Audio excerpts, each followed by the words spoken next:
මාමා ඔයා දැන් කියපු නිසා මට මෙහෙම උදව්වක් කරන් දෙන්න කියලා කියපු නිසා ආවේ. මගේ කට්ටිය දැන් බලාගෙන ඉන්නවා. ඔක්කොම බලාගෙන ඉන්නවා. ඔයාට කැමති දෙයක් මේ අයගෙන් මේ ඉල්ල ගන්න පුළුවන්. මේ කියන්නකො. මූලිකව උදේ මට ඔව් ඔතන කවුරු හරි මේ බලන් ඉන්න කට්ටිය මේ දුරේ පුතුව තමයි මේ තියෙන්නේ. ඔව් අයියෙන් පොඩ්ඩක් කතා කරන්න. ඔව් මේ තියෙන්නේ දුරේ පුතුව. මේ උඩක් අබලා මේ ඔව් මේ දිගට තියෙන්නේ. මේ ඉතින් මට පුතුවක් තමයි මට බලාපොරොත්තුව. ඒක ඉතින් මම පුතාට ගන්නවා ටිකට් එකක් නේ විකුණ ගන්න දඹුල්ල ගිහින්. ඔව් රුපියල් 1000ක් 1500ක් හොයාගන්නේ මම. ඉතින් රෝද පුතුව අබලා මෙයා එකගෙන යන්න බැරි ප්‍රත්‍ය තමයි පුතුව තියෙන්නේ. ඔව් ඉතින් ඒක මූලිකයි. ඊට අමතරව මට ඉතින් දුවට මේ කිරි පැකට් එකක්.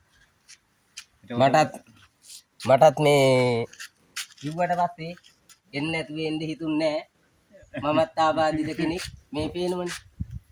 මෙයත් ඒ වගේ අත් කකුල් පේනවා කියලා මං හිතනවා.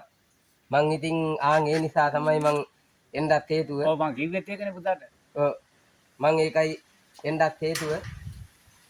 මේ ඔයාලා කැමති කෙනෙක් නැත්තම් මෙයාට උදව් කරන්න මේ කතා කරන්න.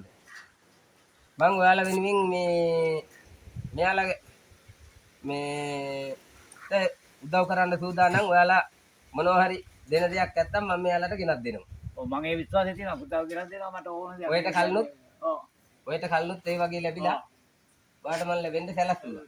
දීලා තියෙනවනේ. ඔව් දැනුත් ඉතින් ඔයා කියපු නිසා ඉතින් ආවේ. කවුරු හරි බලලා මේ රෝද පුටුව අබලන් තත්ත්වයේ තියෙනවා. ඒ වගේ මේ ළමයාගේ තත්ත්වෙත් පේනවා ඇති කියලා මං හිතනවා. අපේ අසල්වැසියෙක් ඉඳන් මම මෙයා ගැනත් දන්නවා. ඒකයි මම මේ ආවේ. එහෙනම් හැමෝටම තෙරුවන් සරණයි.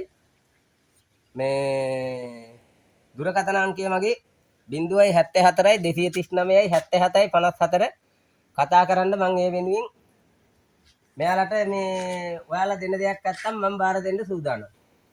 එහෙනම් හැමෝටම තෙරුවන් සරණයි. කොටම ජය වේවා.